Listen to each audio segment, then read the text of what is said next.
glad to see everybody here. I'm glad that everybody showed up. And you're probably wondering what the Answer Coalition is doing here. Well, ANSWER is an acronym. It means Act Now, Stop War, End Racism. Okay, now, people may say, well, what does war have to do with the working class? Well, it has everything to do with the working class, because all this money that's being funneled out of our country is being funneled to kill people. Yeah. To put people, our citizens, in harm's way.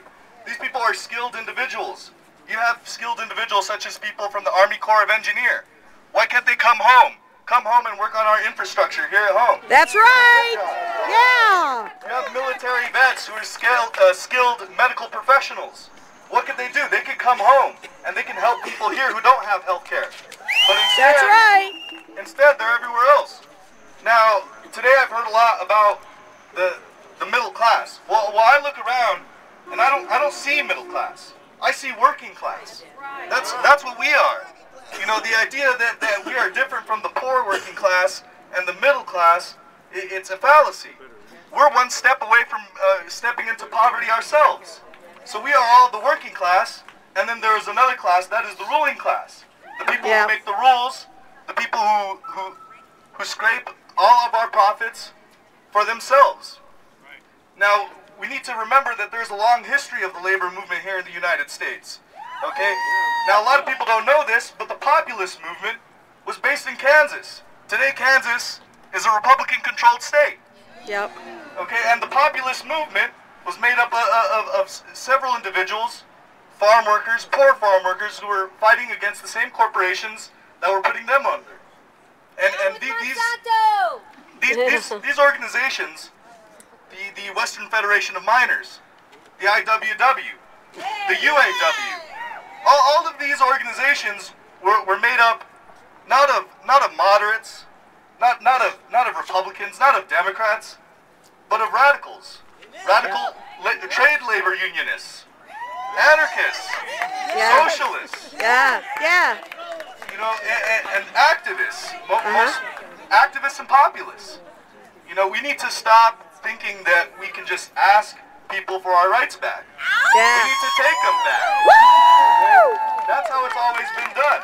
The 8-hour working day wasn't achieved by going and pleading with the powers that be so that they could wake up one day and say, well, you know what, I think I'm just going to go ahead and give these people some rights. Yeah, no, right. It happened because people struggled. You had the Pullman workers strike. You had the Michelin tire strike. The UAW pretty much started because they occupied their own factory. Because they closed down the factory, and what did the workers say? They said, we don't need you. We can run the machines. We know how to do it. Everything you see here was made by the working class. Everything. Yep. The cement that's poured in the ground, the trees that are planted across the street, the buildings that you see, the clothes that you wear, hell, even our own human bodies were made by working class people. Yeah. So I hope that you guys can join us on March 19th, because that is when we can get together and we can show them that all these things are linked together. Racism, sexism, anti-LGBT bigotry, the attacks on the workers, all of this is linked, and it's linked in a big giant power struggle. Yep. And it's always the ruling class that do it.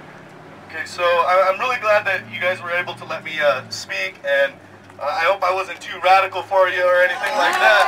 No! I want to end it on one good note, and this is something that our party always tells us. You know, we say if you are a member of our party and you are not in a union, fight to get a union. Okay? And if you do have a union, fight to make your union fight.